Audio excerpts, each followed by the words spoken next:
नमस्कार, मी प्रणिता बोरसे. जय महाराष्ट्र कॉलिंगच्या या भागात आपल्या सर्वांचं मनपूर्वक स्वागत करते.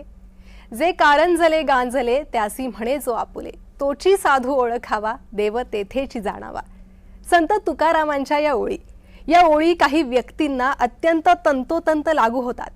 तशीच एक व्यक्तिरेखा आणि केवळ व्यक्ती नव्हे तर ख्याती आज आपल्यासोबत जोडली गेलेली आहे. आपल्यासोबत वंदे मातरम टीमचे महाराष्ट्र अध्यक्ष सूर्यकांत पांडुरंग मोरे सर जोडले गेलेले आहे. सर, जय महाराष्ट्र टीमच्या वतीने मी तुमचं मनपूर्वक स्वागत करते. नमस्कार. सरांचा अल्प परिचय देते. सूर्यकांत पांडुरंग मोरे हे साधारणतः 1990 पासून सामाजिक, राजकीय आणि सांस्कृतिक कार्यात अग्रेसर आहे. कामगारांचे जटिल प्रश्न पाहून त्यांनी अनेक दिवस कामगार संघटनेसोबतही कार्य केलेले आहे. वारसा मिळत असतो अनेक गोष्टींचा, कुणाला पैशाचा मिळतो तर कुणाला शक्ती संपत्तीचा. पण सूर्यकांत मोरे सरांना लहानपणापासूनच संघर्षाचा वारसा मिळालेला आहे आणि संघर्षाचा वारसा मिळालेली माणसं कुठपर्यंत पोहोचतात हे सरांच्या वतीनं आज महाराष्ट्र पाहतोय. सूर्यकांत मोरे यांचा हाच संघर्ष पाहून वंदे मातरम टीमने त्यांना महाराष्ट्र अध्यक्षपद भूषवण्याची ही मौल्यवान संधी दिलेली आहे. तर सर, तुमचं पुन्हा एकदा मनपूर्वक आणि अभिमानाने स्वागत करते. सर, खरं तर जय महाराष्ट्राकडून माझ्याकडून ह्या नियुक्तीबद्दल तुमचं मनपूर्वक अभिनंदन आहेच. मात्र तुमची पहिली प्रतिक्रिया काय होती ही नियुक्ती झाल्यानंतर आणि हे महत्त्वाचं स्थान तुम्हाला दिल्यानंतर? सर्वप्रथम वंदे मातरम टीमचे आमचे अध्यक्ष, राष्ट्रीय अध्यक्ष विजयभाऊ कोचरजींना मी नमन करेन, कारण त्यांनी मला ह्या पदासाठी महाराष्ट्रामध्ये निवड केली. त्यांनी माझ्यात काय गुण पाहिलं हे त्यांना माहिती असेल आणि माझ्या परमेश्वराला माहिती आहे. परंतु त्यांनी दिलेली मला संधी हीच मी सोनं करून दाखवणार. आणि मला अध्यक्षपदी नियुक्त केल्यानंतर एवढा आनंद झाला, पण त्याच्याबरोबर मला माझ्या खांद्यावरती संघर्षाचा बोजा दिलेला आहे. कारण वंदे मातरम टीमला महाराष्ट्रात पूर्ण घराघरापर्यंत पोचवायचं, जे माझ्या खांद्यावरती जो झेंडा दिलेला आहे, भगवा झेंडा, तो मला घेऊन पोचायचा आहे. सर, वंदे मातरम टीम सोबतचा तुमचा प्रवास कसा सुरू झाला? माझे एक मित्र आहेत सुनील जैन म्हणून, त्यांनी मला ही कल्पना दिली. ते माझ्याकडे येत असतात तर त्यांनी माझं पशुप्राण्यावरचं प्रेम त्यांनी पाहिलं आणि ते म्हणाले, भाई मैं हिंदीमध्ये थोडं बोलतो, भाई मैं आपको कुछ आप जो काम करते हो वो मैं आपको दिखाना चाहता हूँ. आप वो देखने के बाद आपको बहुत अलग लगेगा. मग त्या हिशोबाने मग त्यांच्याबरोबर त्यांच्या बिकानेरला गेलो आणि त्या बिकानेरमध्ये रेगिस्तान जे आहे तिथे बघितलं की गौ मातेसाठी ह्या लोकांनी एवढे मोठे मोठे हौद बांधलेले आहेत. त्या हौदामध्ये पाणी सोडलेलं आहे. जंगलामध्ये जिथे वाळवंट आहे त्या वाळवंटात जर एवढी सेवा करू शकतात तर मग आम्ही महाराष्ट्रात का करू शकत नाही. मग ह्या उद्देशाने मी म्हटलं, अरे एकदम चांगलं आहे, मला जे हवं आहे ते तुम्ही मला दिलं. मग एवढे वर्ष लागले, आज तो माझा 20 वर्षापासून मित्र आहे, पण म्हटलं तुम्ही हे आता ह्या वेळेला मला का सांगताय.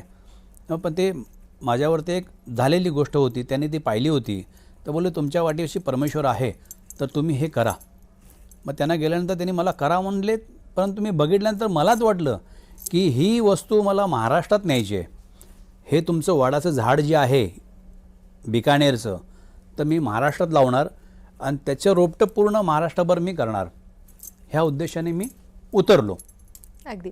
सर, या समाजकार्यात तुमची प्रेरणा काय ठरली? कसं आहे, समाजकार्य नाही आहे हे, फक्त आपल्याला गौमाता हीच प्रथम माता आहे. गौमाताची सेवा म्हणजे ईश्वराची सेवा झाली. आज आपल्या हिंदू धर्मामध्ये 33 कोटी देवदेवता जे आहेत ते गौमातेच्या पोटामध्ये आहेत आणि आपण गौमातेपासूनच वंचित आहात. तर त्या गौमातेकडे प्रत्येकाचं लक्ष वेधण्यासाठी मी तो पुढाकार घेतलेला आहे आणि मी चालू केले. अगदी सर, अत्यंत महत्त्वाची जबाबदारी वंदे मातरम टीमने दिली आहे तुमच्याकडे. राज्याची जबाबदारी दिलेली आहे. तुमची काय उद्दिष्ट आहेत?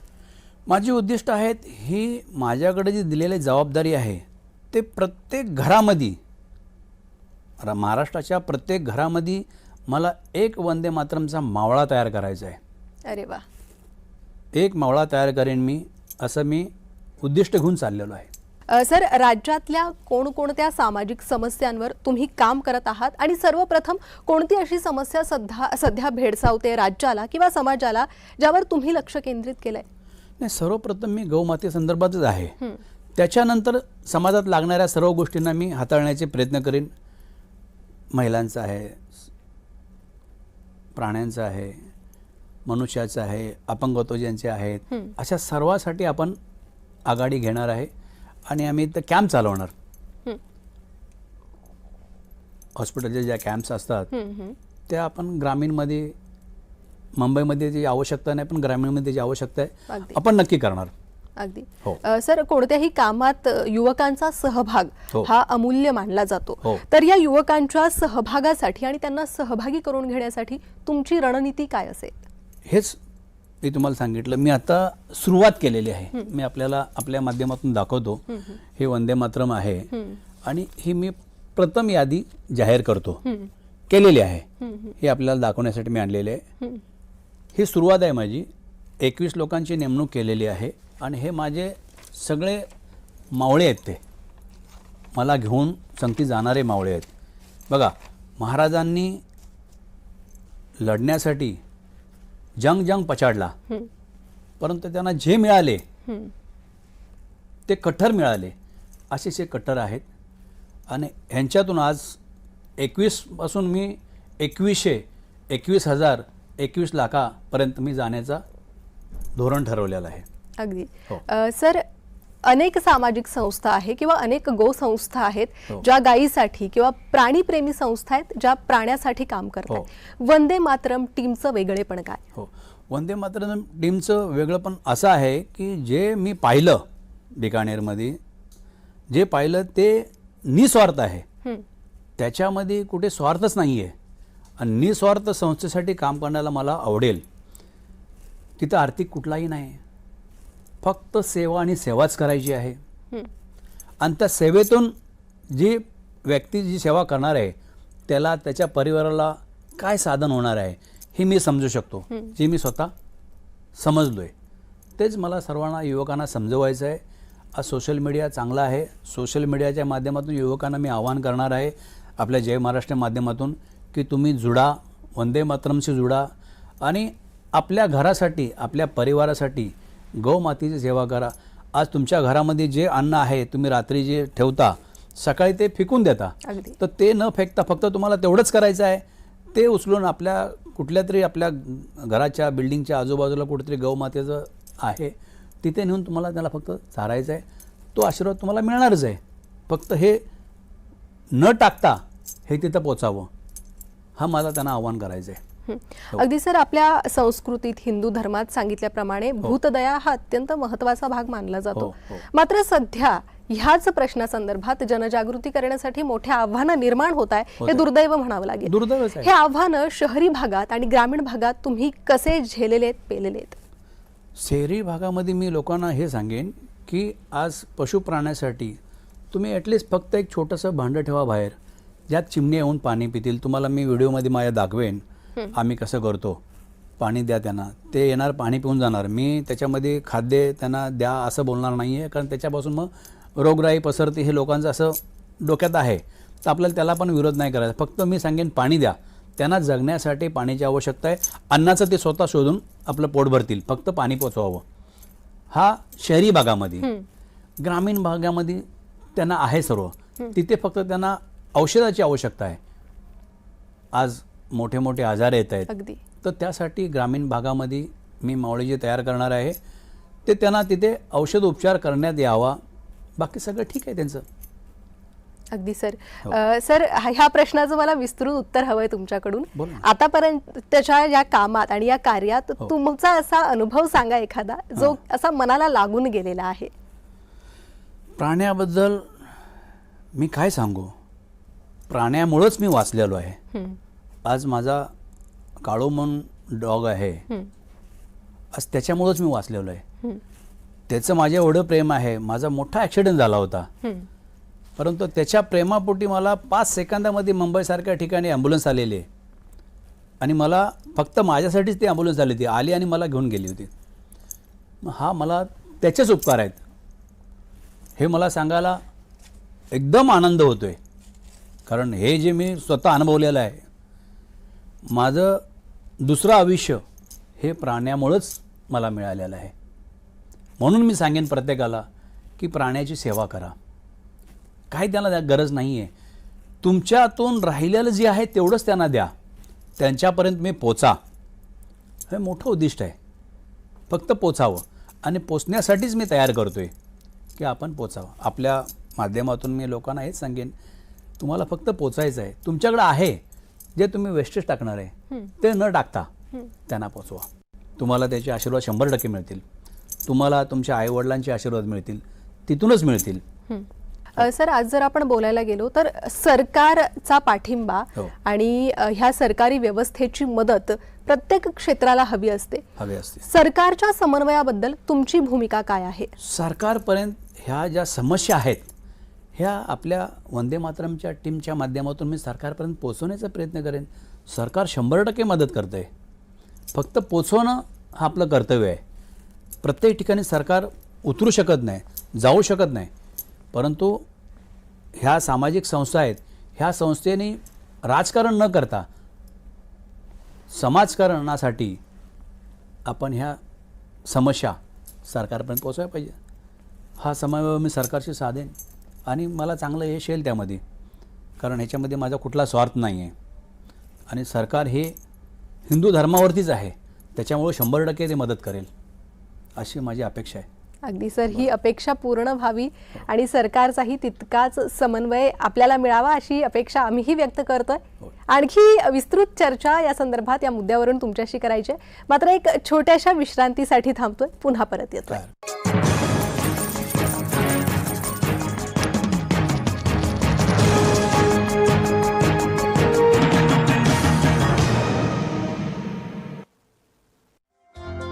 पाहत रहा जय महाराष्ट्र न्यूज. 100% गाईच्या दुधापासून बनलेलं शुद्ध सोनेरी आणि दाणेदार गोवर्धन तूप, गर्वाने गोवर्धन.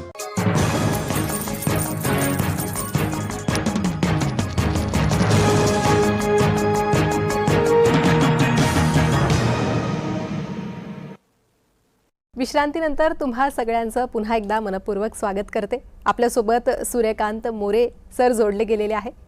वंदे मातरम टीम चे महाराष्ट्र अध्यक्षपद त्यांच्याकडे आहे. त्यांच्याच सोबत आपण आतापर्यंत विविध मुद्द्यांसंदर्भात चर्चा करत आहोत. ह्या विस्तृत चर्चेला मी पुढे नेते.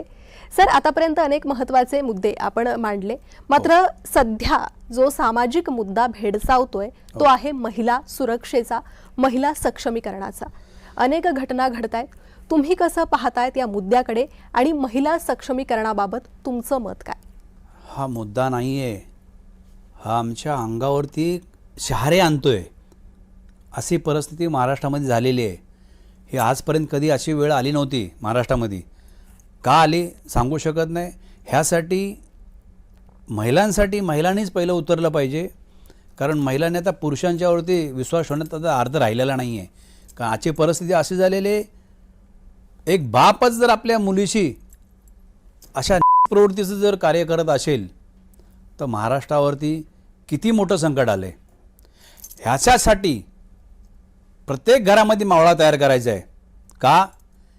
कारण आज माझ्या बहिणीवरती, माझ्या आईवरती, माझ्या मुलीवरती लक्ष ठेवण्यासाठी, सक्षम राहण्यासाठी हे मलाच कार्य घ्यायचं आहे. महिला आयोगाला पण मी विनंती करेन, आपण रस्त्यावरती उतरा. ह्या लहान मुलांसाठी 7 महिन्याचे 9 वर्षाचे ह्या बाळांच्यावरती असा प्रसंग यावा महाराष्ट्रामध्ये, महाराजांच्या महाराष्ट्रामध्ये अशी वेळ यावी, हे लज्जास्पद आहे. फक्त माझी आपल्या जय महाराष्ट्राच्या माध्यमातून तमाम हिंदू बांधवांना, मराठी मावळ्यांना माझी विनंती राहील की आपण जागे व्हा, आपण ह्यात उतरा. सरकारला ह्या गोष्टी पकडून द्या. काय वेळेला पोलीस आमचं सक्षम आहे. थोडं मी शासनाला हे पण विनंती करेन, थोडं पोलिसांना सूट द्या त्यांना ह्याच्यावरती कंट्रोल आणण्यासाठी. 100% आणतील. आणि त्याच्यामध्ये पण महिला पोलिसांना द्या. ह्या कृत्यामध्ये महिला पोलिसांना मोठा सहभाग द्या. मोठं काम होईल. महाराष्ट्रावरती हा आलेला प्रसंग येणार नाही. अशी मी महाराष्ट्राच्या जनतेला माझ्या प्रत्येक बांधवांना, माझ्या मावळ्यांना हे मी विनंती करीन, माझ्या आया बहिणीचं, महिलांचं रक्षण करा, पुढे येऊन रक्षण करा. भले त्याच्यासाठी काय आपल्याला संघर्ष करावा लागेल तर आपण करू. कुठे गरज असेल तुमच्याबरोबर वंदे मातरम उतरेन, तुम्ही आव्हान करा वंदे मातरमला, आम्ही यायला तयार आहोत. सर, महिला सुरक्षेसंदर्भात किंवा महिला सक्षमीकरणासोबतच आरोग्य आणि शिक्षण हे दोन्ही क्षेत्र अत्यंत महत्त्वाचे. हे विषय आज तितकेच गंभीर होत चाललेले आहे. या क्षेत्रात तुम्ही कसं कार्य कराल? कसं आहे मॅडम, ह्या क्षेत्रामध्ये शासन करतंय, फक्त शासनापर्यंत त्या वस्तू पोचवल्या जात नाहीत. तो ज्या व्यक्तीला जो संघर्ष आहे तो संघर्ष त्यांच्यापर्यंत पोचवणं आहे. शासनाने सर्व स्कीम दिलेल्या आहेत. आज 5 लाखाचं कार्ड बनवले, आयुर्वेदिक कार्ड बनवलेलं आहेत, शासनाच्या मोठ्या स्कीम आहेत, फक्त पोचवत नाहीत. ग्रामीण भागामध्ये हे पोचत नाहीत, शहरी भागामध्ये याचा सर्व लाभ घेतला जातोय. लक्षात आलं का? ह्या आपल्याला पोचवायच्या आहेत. काही ठिकाणी कुठेतरी कुठल्या तरी गोष्टीचा दुरुपयोग होतोय, तरी पण प्रत्येकाने ह्या गोष्टीमध्ये आपलं समजून उतरावं आणि आपल्या हिशोबाने त्यांनी करावं, अशी माझी विनंती राहील.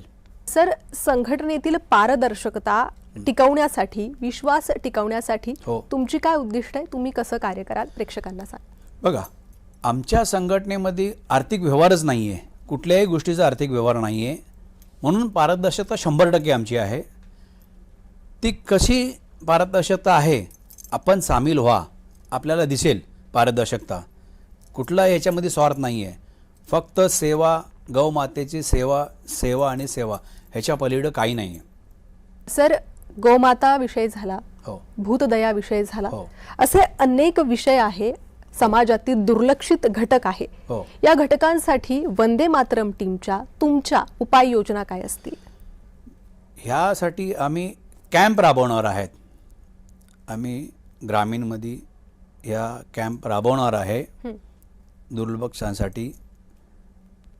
कारण कसं आहे, ह्या लोकांना तिथे वस्तू पुरवावी किंवा हा माध्यम पोचवावा, हा उद्देश आहे आणि आम्ही पोचवू. अगदी. सर, सध्याचं युग समाज माध्यमांचं युग आहे असं बोललं जातं. तुम्ही वंदे मातरम टीम ह्या समाज माध्यमांचा उपयोग कसा करताय लोकांना जोडण्यासाठी आणि तुमचा संदेश ठळकपणे पोहोचवण्यासाठी? हे माध्यम आज ज्या हिशोबाने आम्हाला तुम्ही जय महाराष्ट्र स्टुडिओमध्ये बोलवलं, म्हणजेच आमच्यावरती माध्यमांचं लक्ष आहे आणि ह्यांचा आम्ही पूर्ण फायदा घेणार. ह्या लोकांनी पूर्ण फायदा घेणार. जे आम्हाला माध्यम मदत करते त्या मदतीच्या माध्यमातूनच आम्ही जनतेपर्यंत पोचणार. हाच एक माध्यम आहे, जनतेपर्यंत पोचण्याचा हा एकच माध्यम आहे, बाकी कुठला माध्यम नाही आहे. अगदी अगदी. सर, सध्या आपण पाहतोय इंस्टाग्राम, फेसबुक हे सगळे सोशल मीडिया प्लॅटफॉर्म्स आहेत. याचा उपयोग तुम्ही कसा कराल या कार्यासाठी? युवकांसाठी हा आमचा सोशल मीडिया जो आहे, हा युवक ह्याच्यामध्ये प्रत्येक क्षेत्रामध्ये युवक आहे. सोशल मीडियाला, इंस्टाग्रामला, व्हॉट्सअपला. मग हा मेसेज जो आहे वंदे मातरमचा, हा तुमच्या माध्यमातून, इंस्टाग्रामच्या माध्यमातूनच युवकापर्यंत पोचवायचा आहे आणि युवकांनी ते करावं. हे करण्यासाठी, त्यांना प्रेरित करण्यासाठी आम्ही गावागावामध्ये, ग्रामपंचायतीमध्ये, तालुका लेवलला, जिल्हा लेवलला आम्ही आमची पूर्ण बांधणी करत आहे. आज तुम्हाला मी सांगण्यासाठी मला अभिमान वाटेल, आमच्या वंदे मातरम टीममध्ये जे रिटायरमेंट आर्मीचे अधिकारी आहेत ते वंदे मातरममध्ये जॉईंट होण्यासाठी त्यांनी समोरून ऑफर केलेली आहे. आज सांगली जिल्ह्याचे एक बाबासाहेब गायकवाड म्हणून आहेत, मेजर अर्जुन अप्पासाहेब गायकवाड आणि बाबासाहेब पाटील, ह्या लोकांनी मला समोरून कॉन्टॅक्ट करून मला सांगितलं की आम्हाला वंदे मातरममध्ये सर सामील व्हायचं आहे, आमच्यावरती काहीतरी जबाबदारी द्या. उत्तम, मोठी गोष्ट आहे ना. आज आर्मीवाले वंदे मातरम म्हटलं की पहिला सल्यूट मारतात. त्यांच्या रक्तामध्येच तो वंदे मातरम आहे. फक्त मला त्यांना घेऊन पुढे जायचं आहे. आता त्यांना जबाबदारी दिलेल्या आहेत. बघूया आता येणाऱ्या वेळामध्ये आपण काय काम करतोय ते. तुम्हाला वंदे मातरम टीमनं एक मोठी जबाबदारी दिलेली आहे. तुमच्यावर, तुमच्या नेतृत्व शैलीवर त्यांनी विश्वास टाकलेला आहे. तुमचं संघर्षमय जीवन आणि या नेतृत्व शैलीबद्दल तुम्ही काय सांगाल?